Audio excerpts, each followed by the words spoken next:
मैं मंजेश कुमार और आप देख रहे हैं डीएनबी भारत। बिहार के चर्चित आईपीएस विकास वैभव आज बेगूसराय में एक प्रेस वार्ता का आयोजन कर लेट्स इंस्पायर बिहार के माध्यम से आगामी 10 दिसंबर को बेगूसराय के जीडी कॉलेज से होने वाले नमस्ते बिहार कार्यक्रम के बारे में जानकारी दी। उन्होंने कहा कि भारत को वर्ष 2047 तक सबसे बड़ी अर्थव्यवस्था बनाने एवं विकसित देश बनाने का संकल्प लिया गया है और इसके लिए कहीं न कहीं बिहार को भी आगे बढ़ना होगा और इन्हीं उद्देश्यों को लेकर लेट्स इंस्पायर बिहार की स्थापना की गई, जिसमें अब तक तकरीबन 75,000 लोग जुड़ चुके हैं। उन्होंने कहा कि आज बिहार में युवाओं की एक बड़ी तादाद है, लेकिन रोजगार की कमी है। अगर जनसंख्या के हिसाब से देखा जाए तो 1% या उससे कुछ अधिक लोगों को ही सरकारी रोजगार मिल पाता है। लेकिन बिहार के विकास के लिए यहाँ उद्यमियों को बढ़ावा देना होगा और इसी के लिए नमस्ते बिहार कार्यक्रम का आयोजन किया गया है, जिससे कि जाति प्रथा एवं अन्य सामाजिक कुरीतियों पर रोक लगाई जा सके, तभी बिहार एवं देश का विकास संभव है। उन्होंने कहा कि अगर इतिहास पर गौर करें तो पूर्व के काल में जाति आधारित व्यवस्था की कमी थी और इसका सबसे बड़ा उदाहरण है चंद्रगुप्त मौर्य एवं आचार्य चाणक्य। राजनीति में आने के सवाल पर उन्होंने कहा कि किसी भी राष्ट्र के उत्थान के लिए राजनीति में योग्य लोगों का होना जरूरी है, लेकिन लेट्स इंस्पायर बिहार एवं नमस्ते बिहार कार्यक्रम का राजनीति से कोई लेना देना नहीं। अगर राजनीति के लिए इस कार्यक्रम को किया जाता तो किसी एक जगह पर चिन्हित कार्यक्रम किया जाता, लेकिन आज पूरे बिहार के युवा साथ ही देश एवं 13 अन्य देशों के भी लोग इस कार्यक्रम से जुड़ चुके हैं और निश्चित रूप से आने वाले समय में संकल्प को साकार किया जाएगा। क्या प्रोग्राम है 10 का? कौन रहेंगे? सारे पेरेंट्स रहेंगे? एकदम भारी संख्या में आना है। जय बिहार, जय बिहार। मैं बदलूंगा बिहार, मैं करूंगा अपने पूर्वजों की भूमि का पुनरुद्धार। आइए मिलकर प्रेरित करें बिहार।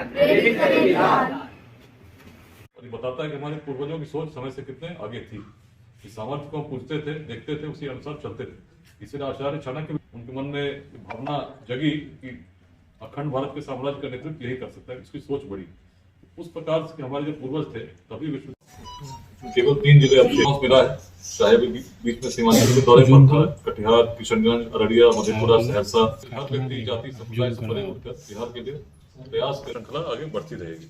तो उद्देश्य यही है कि हर जन तक हम लोग पहुंचे और संदेश बड़ा स्पष्ट है कि बिहार में 2 बातें हम लोग प्रमुख रूप से सूचना के तंत्र नहीं थे।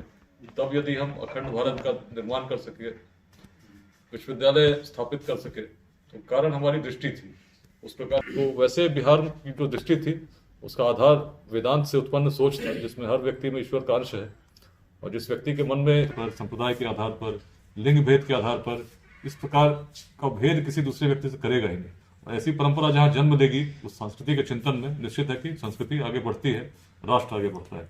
तो बिहार के इतिहास को हम जब देखते हैं तो पाते हैं बिहार में जातियां तब भी थी जैसे आज है, लेकिन यदि उस प्रकार का जातिवादी संघर्ष आपस में रहा होता तो मगध में न। लेट्स इंस्पायर बिहार एक अभियान है।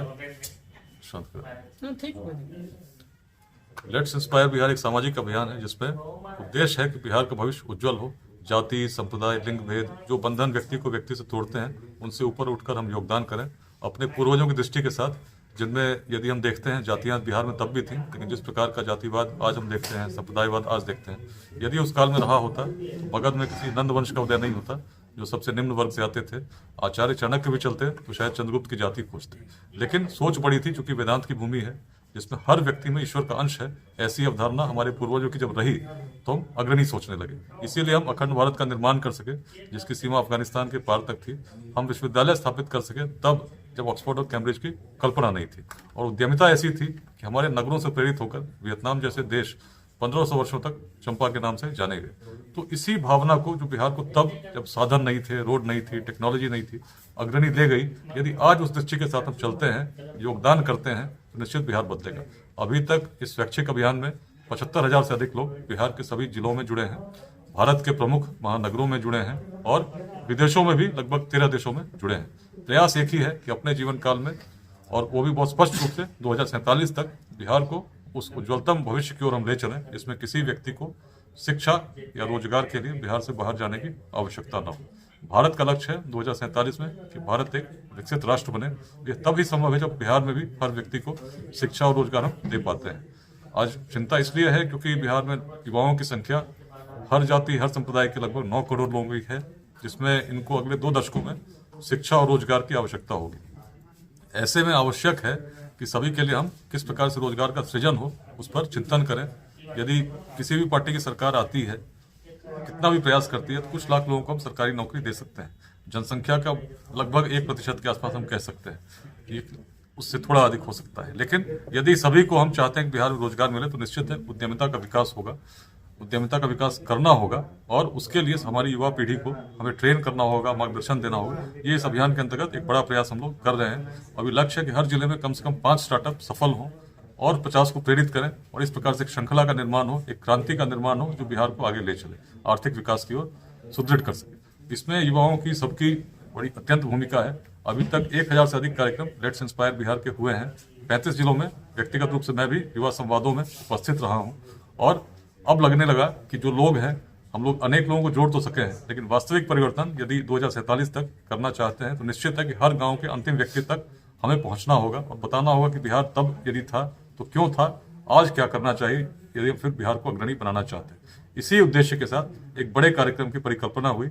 इसका नाम हम लोगों ने रखा है नमस्ते बिहार। सबसे आग्रह कर रहे हैं हर बिहार वासियों से, हर जाति हर संप्रदाय हर वर्ग से कि आप आएं और समझें इस अभियान को और कैसे हम बिहार को आगे सामूहिक रूप से ले जा सकते हैं यदि हम इन बंधनों से ऊपर सोचेंगे।